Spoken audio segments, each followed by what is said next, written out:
Cá Entre Nós, com Nelson Marques.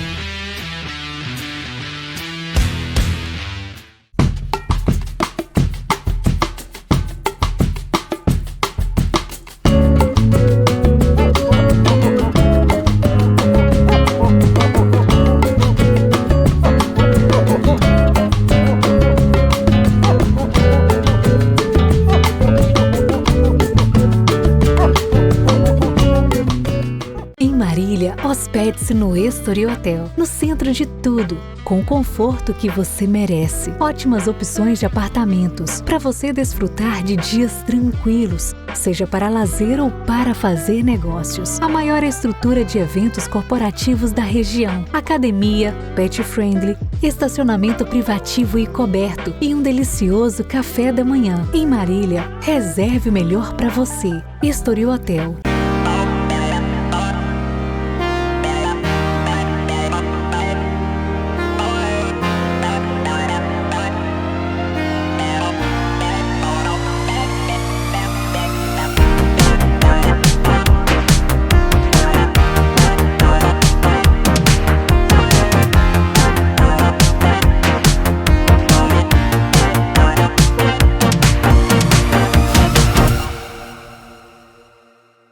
Olá pessoal, estamos iniciando mais um Cá Entre Nós.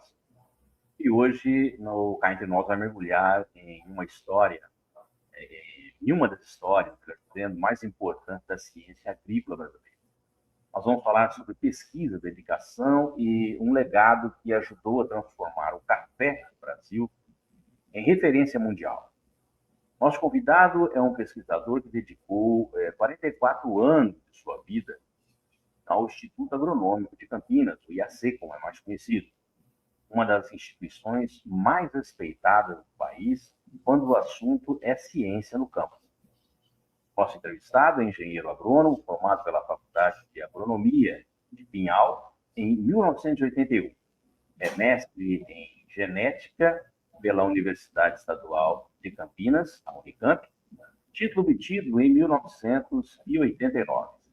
E doutor em ciências, não sei se eu vou saber falar direitinho a palavra aqui, pela École Nationale Supérieure Agronomique, em Montpellier, na França, em 1994. Depois o Guerreiro me corrige aí a pronúncia.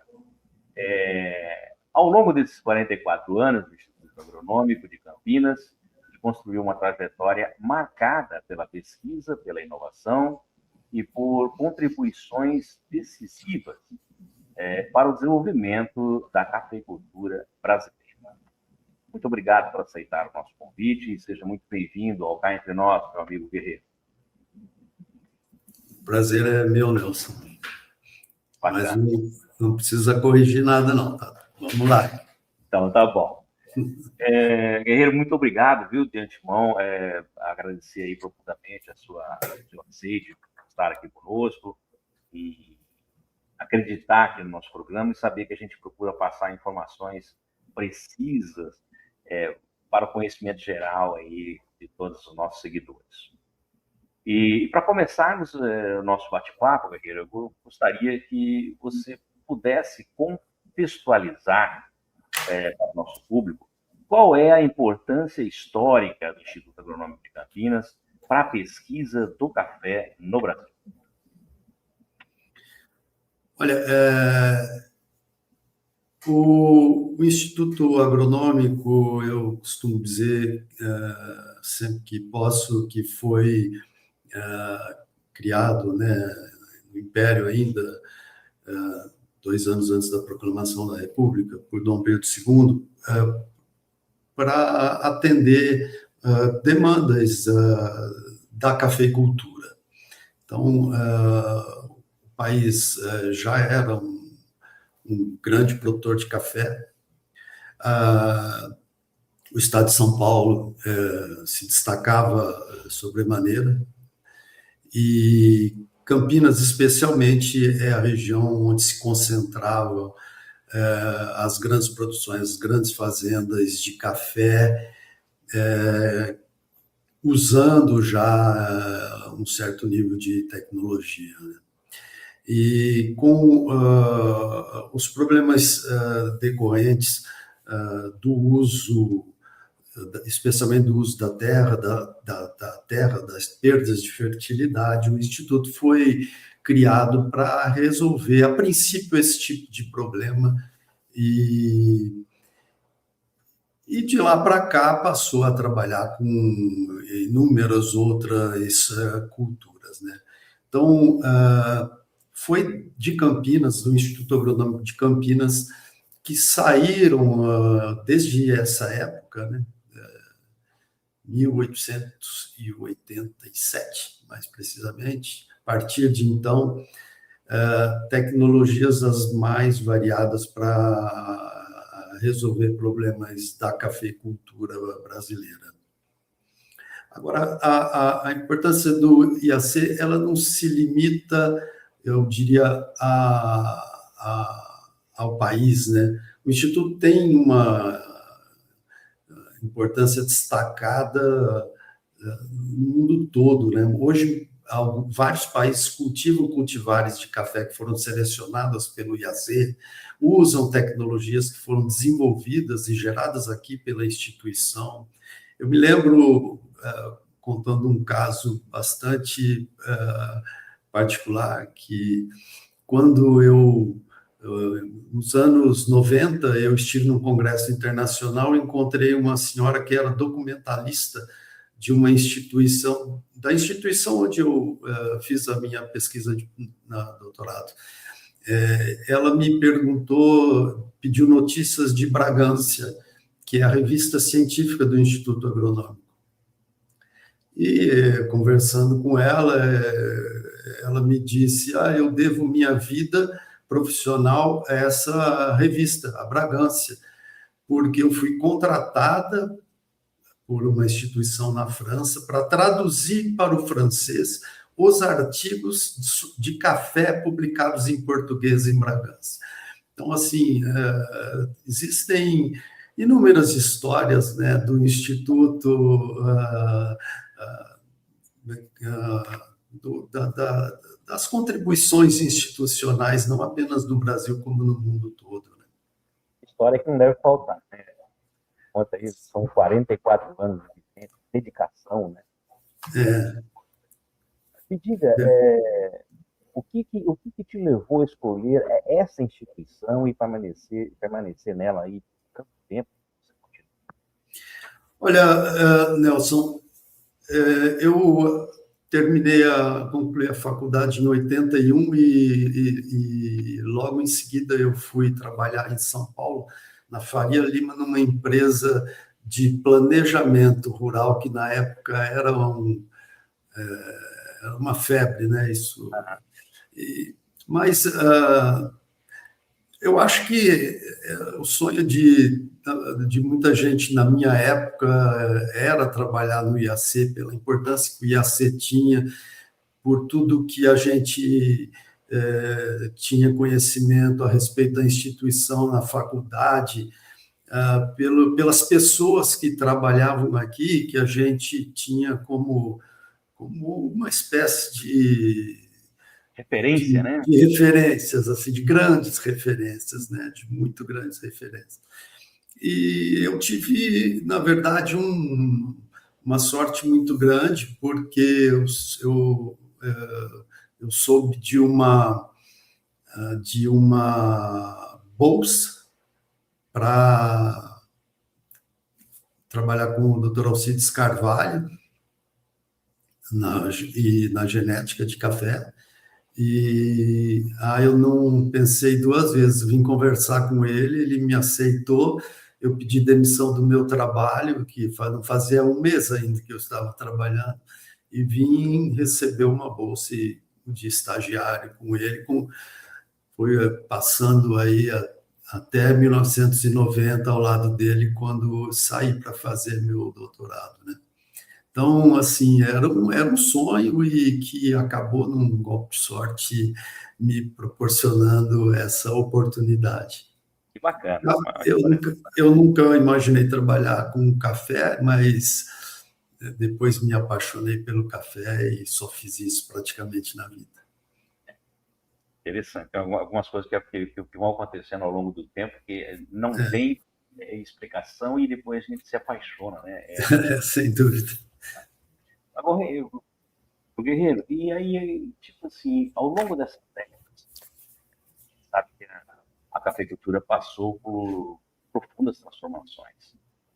Quais mudanças você considera mais marcantes do ponto de vista científico e tecnológico?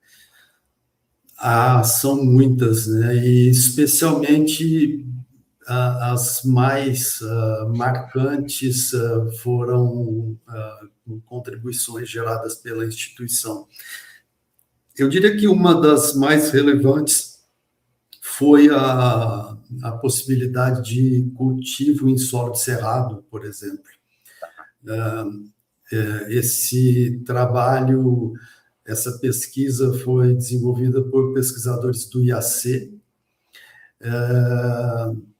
e teve um impacto gigante, não apenas na cafeicultura, né? Eu lembro, os ensaios com café desenvolvidos pelo IAC foram conduzidos em São Paulo mesmo, na região de Batatais, estão publicados na revista Bragança, e contou com uma equipe maravilhosa, de ícones, assim, da pesquisa, que eu tive a oportunidade de conhecer, inclusive, vários. Hoje você vê aí o que é o cerrado no Brasil, né? Na cafeicultura, nós temos também uma grande contribuição dada pelo melhoramento genético, que o IAC desenvolveu cultivares, por exemplo, como o Mundo Novo, que foi oficialmente lançado em 52, 20 anos depois de o programa de melhoramento genético do IAC ter sido estabelecido em 32. Essa cultivar, até hoje, é bastante cultivada no Brasil, uma das mais cultivadas até hoje no Brasil. Ela era 242% mais produtivo do que o café típico introduzido no Brasil por Melo Palheta em 1727. É um exemplo de ganho genético que nos livros de genético melhoramento até hoje é mencionado, né? Depois, ainda falando de variedades, 20 anos depois, o Instituto lançou o Catuai, que é uma cultivar, é um mundo novo de porte baixo, que não só era uma cultivar que facilitava muito a colheita por causa do porte e proporcionava redução dos custos de produção, mas também mudou o sistema de condução e manejo da cultura. Em 1970, com a chegada da ferrugem no Brasil, o IAC já tinha cultivares resistentes selecionadas que começou a desenvolver 20 anos antes, em 1950. Então, assim, as cultivares têm um espaço bastante destacado nisso também. Tem uma importância, um grande avanço na mecanização das lavouras, né? A colheita mecanizada teve início aqui no Brasil, no IAC, com uma adaptação de uma colhedeira usada para, se não me engano, mirtilo, por dois pesquisadores do IAC, que depois foram trabalhar em uma empresa, e essa empresa que acabou lançando a primeira colhedeira mecânica, mas foi uma importância muito grande também. São muitas as contribuições, as grandes mudanças na cafeicultura, com a participação aqui da instituição, né? Há cerca de... já nem lembro mais, no projeto Genoma, acho que já faz uns 30 anos, né, mais ou menos, né, o IAC teve uma participação bastante importante, né, nessa área do conhecimento, que depois teve desdobramentos mais relevantes também aí no desenvolvimento novos cultivares e de novas tecnologias. Eu faço ideia, com tanto tempo de dedicação, o que tem de histórias aí, dá para escrever, acho que uns 2 ou 3 livros, não dá não, Guerreiro? Dá, com certeza, com certeza. Me diga só, a pesquisa genética, como você mesmo acabou de dizer, ela teve e ainda tem um papel fundamental no desenvolvimento do café. Sim, sim. Como esse campo contribuiu para ganhos de produtividade, resistência e a qualidade desse produto? Isso é bastante importante. O programa de melhoramento genético do IAC, ele foi concebido em 1932 pelo Dr. Krug, Carlos Arnaldo Krug. Uhum. Logo depois ele trouxe para cá o Alcides Carvalho para conduzir esse programa. E são inúmeros os frutos gerados por esse programa. Eu diria que hoje, claro, se você consulta o site do Ministério de Registro de Cultivares do Ministério da Agricultura, mais ou menos uma boa parte, diria quase metade das cultivares que estão ali, de café arábica, por exemplo, são cultivares do IAC, selecionadas pelo IAC. As que não foram selecionadas pelo IAC, foram também desenvolvidas a partir de material desenvolvido pelo IAC, doado a cada uma dessas instituições. Então, assim, o IAC tem uma participação direta praticamente em toda a paleta de cultivares aí de café arábica, especialmente, que o Brasil cultiva. E, no começo, quando esse programa foi concebido, a ideia era proporcionar ganhos, e olha que foi logo em 32, alguns poucos anos antes da quebra da Bolsa, né, dos Estados Unidos. Então, era proporcionar ganhos em eficiência e em qualidade ao café. E isso é tão verdade que até hoje as cultivares mais antigas que nós temos, como Catuai, Mundo Novo, lançadas há 50, 70 anos atrás, ainda ganham concurso de qualidade com pontuações altíssimas, né? Mas, no primeiro momento, a ideia era aumentar o potencial de produtividade. E eu já dei um exemplo do Mundo Novo que, em 20 anos de estabelecimento do programa, já produzia, tinha um potencial produtivo quase 250% superior ao material introduzido. Depois, a ideia foi reduzir o tamanho das plantas, o porte das plantas, para que a colheita fosse facilitada, as lavouras pudessem ser mais adensadas, e a colheita que pode, às vezes, representar até 50%, 60% do custo de produção das lavouras, fosse diminuído esse custo.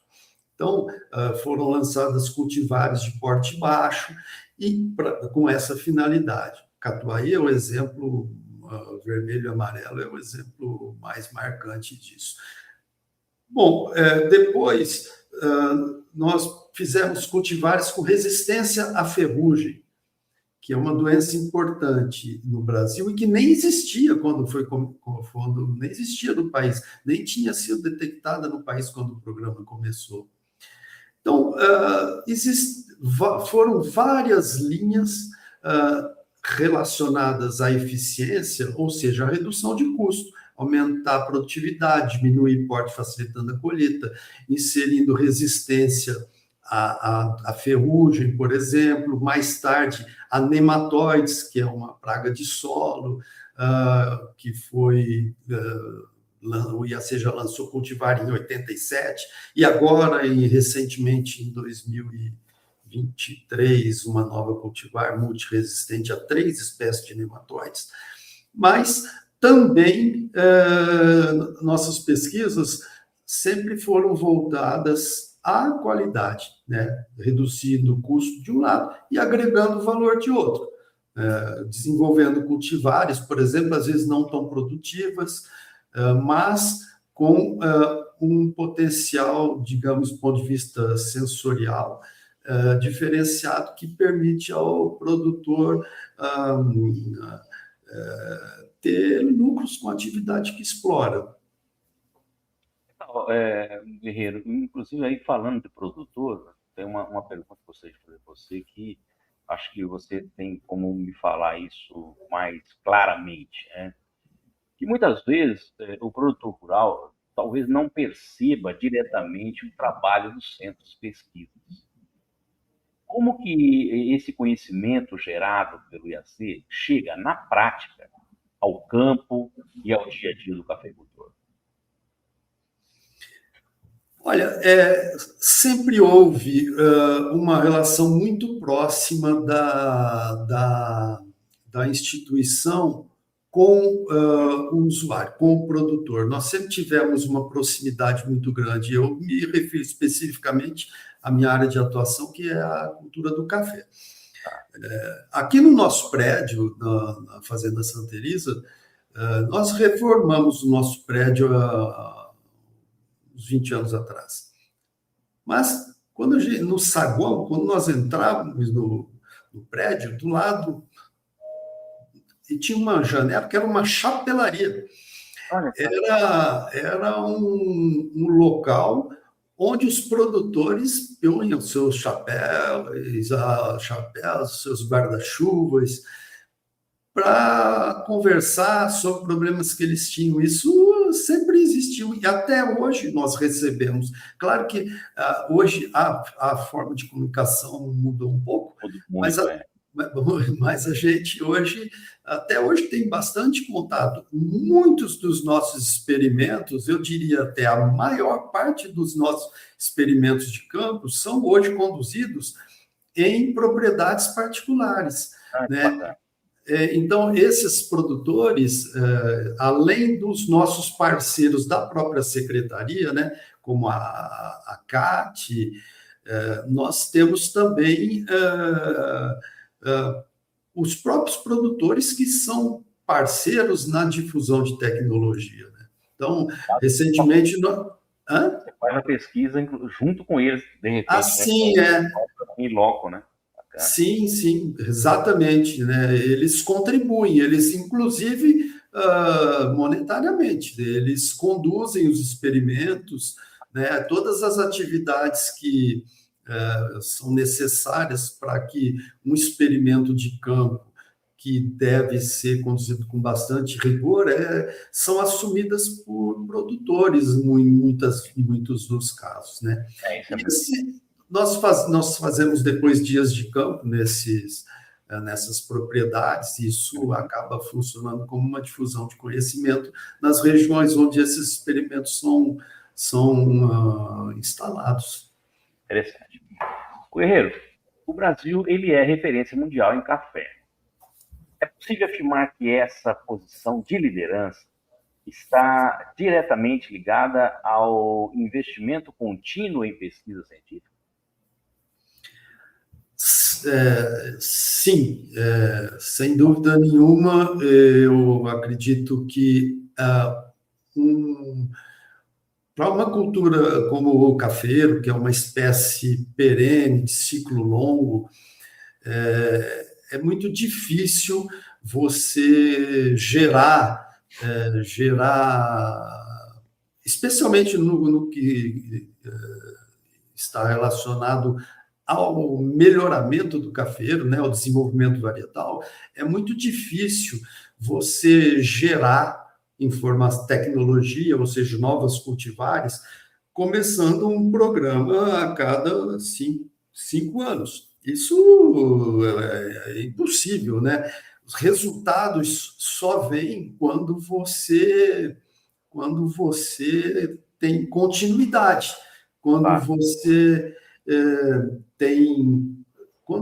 tem pesquisadores que se sucedem, recursos que são alocados, funcionários que são repostos. É claro que existe um problema enorme em relação a isso, né? Nós temos hoje no IAC um déficit muito grande, especialmente de funcionários de apoio, mas é exatamente assim que a engrenagem funciona, né? Precisa haver sucessão.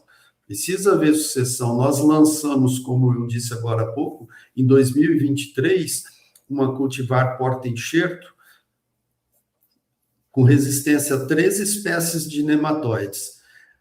A incidência de nematóides hoje no Brasil é um dos principais problemas do café arábica, no Brasil. Em outros países também. E nós só tínhamos até então um porta-enxerto lançado pelo IAC em 87. Mas esse porta-enxerto lançado em 87, ele tinha, nós na linguagem científica nós chamamos uma taxa de segregação de em torno de 20% de plantas suscetíveis. Ou seja, de cada 100 plantas que iam no campo, 20 eram suscetíveis, precisavam ser replantadas depois, porque era como se tivesse plantado a material suscetível. Bom, então nós lançamos em 2023 uma variedade nova que praticamente ela tem quase 100%, não é 100%, mas é quase isso de resistência. Esse trabalho começou há 35 anos atrás. Ele começou há 35 anos atrás por colegas que hoje já não estão mais aqui e felizmente nós pudemos terminar, porque foi um trabalho muito sério, muito bem feito, que contou com a participação do IAC, do Instituto Biológico, de produtores de várias regiões do estado de São Paulo, mas sob a liderança do IAC ao longo de todo esse tempo. Então, a continuidade ela é muito importante, o investimento é muito importante, a reposição de pessoas que possam aprender e dar continuidade a concluir inúmeras pesquisas como essas que vêm sendo conduzidas há tempo, isso é de fundamental relevância. Tem o lado bonito, histórico, mas tem um lado preocupante, né? Que a gente sabe do que ocorre, por exemplo, essa preocupação com a sucessão é real, porque há quanto tempo faz que, por exemplo, a instituição não tem reposição de profissionais através de concursos. Isso, ao longo do tempo, vai defasando, né? Você chega a um certo ponto, você não tem para quem passar esse conhecimento todo adquirido, a pessoa não tem como vivenciar, ainda mais sendo a pesquisa de um modo geral. Há que se ter, como se diz, paciência e perseverança e tempo, né? Se você não tem a pessoa para você passar, muitas dessas pessoas que você falou que conviveu com elas, de repente as outras novas não vão ter, de repente, condições de conviver com os que estão hoje, porque se aposentam e tudo mais, e isso fica essa lacuna, né? Então, será que os nossos, como diz, os nossos dirigentes, né, vamos dizer assim, pensam nisso, que a pesquisa ela não pode parar, ela tem que ter uma continuidade e tem que ser passado esse bastão, né, de tempos em tempos, para que não morra todo esse conhecimento. É importante que sim, que pensem, né, porque pesquisa não é algo que se faz sem investimento. Sem dúvida. Mas não é da noite para o dia. Hã? E não é da noite para o dia. Não é da noite para o dia. E ela se torna muito mais cara quando há descontinuidade. Né? Quando é necessário, quando há uma interrupção por uma razão qualquer e que é necessário recomeçar. Isso se torna muito mais caro, e a gente nunca deve esquecer que a pesquisa pública é feita com dinheiro público. Sem dúvida. Com o nosso dinheiro. Com o nosso dinheiro, exatamente.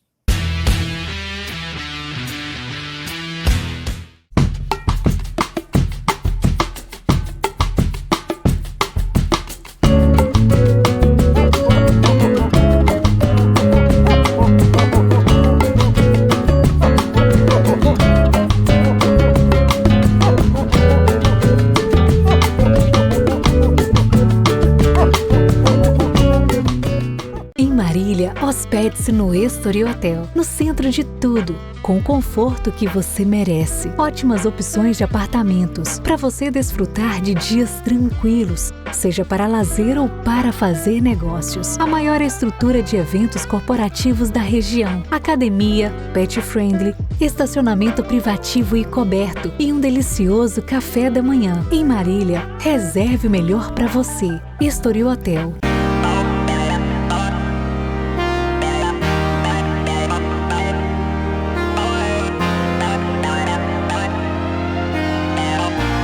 Guerreiro, você teve formação acadêmica nacional e internacional.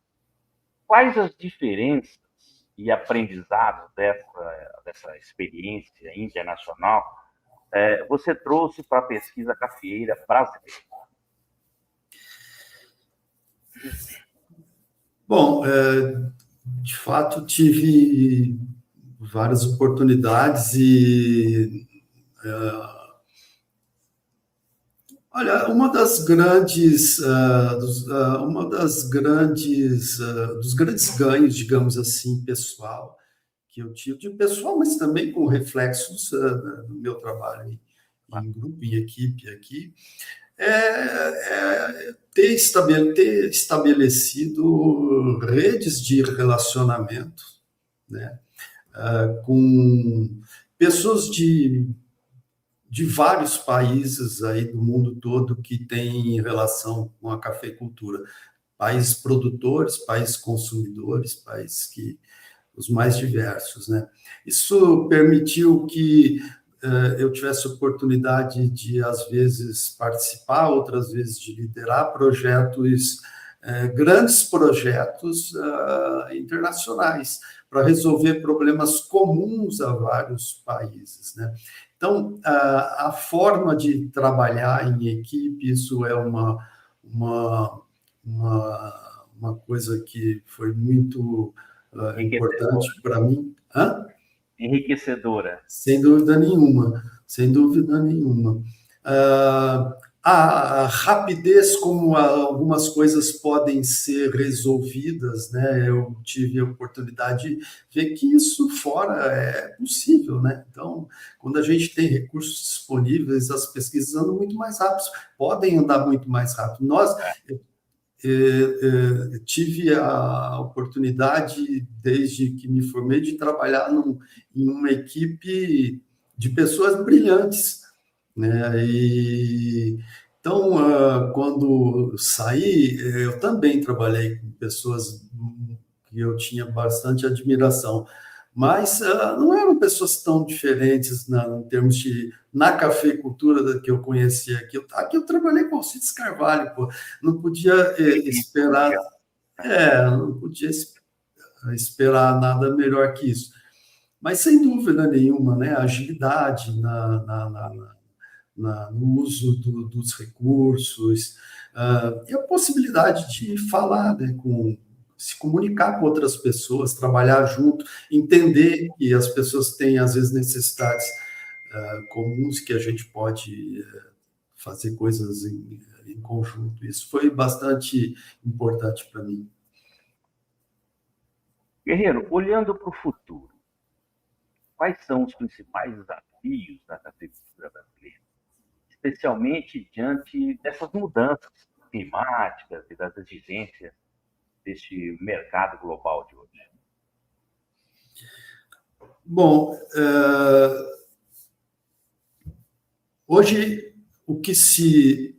praticamente existe um certo consenso em relação à tendência da cafeicultura. Existe uma preocupação enorme com o déficit hídrico, ou seja, com esses longos períodos de estiagem, e que podem certamente ter consequências diretas na produção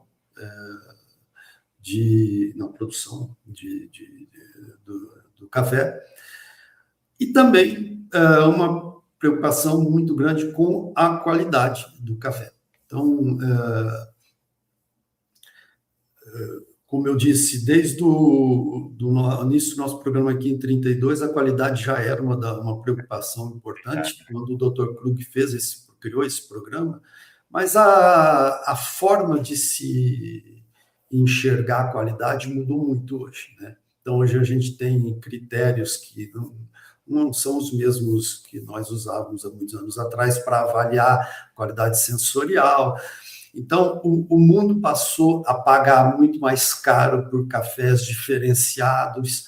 Então, hoje, existem essas duas grandes vertentes, eu diria assim, de um lado, você manter o potencial de produtividade das plantas no enfrentamento a essas mudanças climáticas, especialmente no que diz respeito à seca, como fazendo isso? Desenvolvendo cultivares que sejam tolerantes, desenvolvendo técnicas de mitigação do efeito, por exemplo, arborização, cultivo intercalado, enfim, estratégias que possam mitigar, irrigando as lavouras. A irrigação, sem dúvida nenhuma, passa a ter um papel bastante relevante nisso, né? E, do outro lado, na agregação de valor, desenvolvendo cafés de qualidade, tanto do ponto de vista intrínseco, ou seja, uma característica das próprias novas variedades que venham a ser desenvolvidas, como também em função de técnicas de pós-colheita que possam alterar a qualidade já de um bom café na planta. Legal. Henrique, agora, cá entre nós, quem é o pesquisador fora do laboratório? O que move o ser humano por trás da ciência? E o que você gostaria que as pessoas soubessem sobre você, além dos títulos acadêmicos?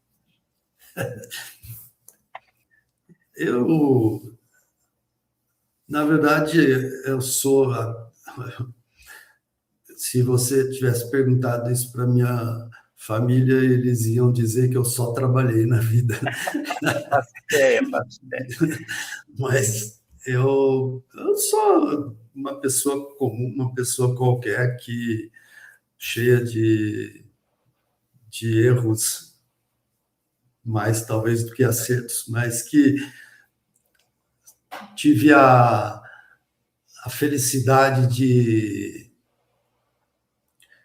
encontrar o IAC, o Alcides Carvalho, e trabalhar bastante, e ser bastante feliz com o que eu faço. Então, sou uma pessoa comum, tenho uma vida fora do IAC como qualquer um de nós, mas a instituição e o trabalho ocupam uma parte bastante significativa na minha vida, no meu dia a dia. Que bacana, isso é mais importante.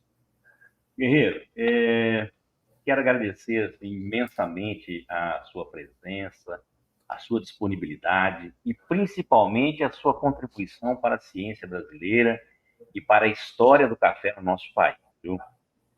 Conversas como esta ajudam a mostrar que por trás de cada xícara de café existe muito conhecimento, pesquisa e dedicação, né? Que até o caso aí, 44 anos, é brincadeira, né? Imagina, eu que agradeço, mas eu quero deixar bastante claro, bastante explícito que eu sou apenas uma pecinha aqui. Eu cheguei para fazer parte de uma equipe maravilhosa que já funcionava bastante bem e continua a fazer parte de uma equipe que gera resultados, não tem nada feito sozinho, não. Então, Guerreiro, eu vou fazer o seguinte agora, eu vou colocar seus contatos aqui, seu contato, melhor dizendo, aí do IAC, e gostaria que você, por gentileza, deixasse aí uma mensagem para quem está nos assistindo aqui no nosso Cá Entre Nós de hoje. Bom, O Instituto Agronômico de Campinas é uma casa de cada um dos cidadãos do Estado de São Paulo e do Brasil. Nós estamos sempre de portas abertas para receber cada uma das pessoas interessadas em conhecer o trabalho que nós fazemos, as tecnologias que nós geramos, e sejam sempre bem-vindos. Venham aqui conhecer a nossa instituição, as nossas portas estão sempre abertas. Legal. Olha, e eu sou testemunho, eu fui conhecer, fui lá visitar o Guerreiro, inclusive, o lugar que ele trabalha é muito bacana. O trabalho que ele faz, ele e a equipe dele, como ele sempre diz, é muito importante e vale a pena que às vezes a gente não tem noção de como tudo isso é feito, e é muito importante lá. Eu estive lá, gostei, vou colocar umas fotos aqui, viu, Guerreiro, da nossa visita aquele dia lá para o pessoal ver, tá bom? Bom, pessoal, esse foi mais um Cá Entre Nós, e hoje falando sobre ciência, história e o legado do Instituto Agronômico de Campinas, onde a pesquisa cria raízes e o café brasileiro ganha excelência na mão desses pesquisadores que tanto nos enriquece e nos orgulha, né? Queria agradecer a todos que nos seguem nas redes sociais e que também constantemente nos enviam os seus e-mails solicitando as pautas a serem tratadas no nosso programa. Deixar avisado que o nosso site, o site novo do Cá Entre Nós está no ar, caentrenostal.com.br. Entra lá, que tem bastante coisa que às vezes não aparece aqui, que não dá tempo. E lá tem umas coisinhas bem bacanas. Se você não se inscreveu no nosso canal, por favor, inscreva-se e ative o sininho para receber as nossas notificações. Aproveita que você está por aí navegando, deixa aquele like para o nosso programa, para a entrevista do Guerreiro, que foi super bacana. E esperamos que vocês estejam aí no nosso próximo episódio, a semana que vem. Guerreiro, mais uma vez, muitíssimo obrigado por sua participação, pelo seu tempo e por nos enriquecer aí com seus conhecimentos. Tá bom? A todos que ficaram conosco até agora, mas muito obrigado pelo carinho da audiência e até a semana que vem com uma nova entrevista. Solta a vinheta. Cá Entre Nós, com Nelson Marques.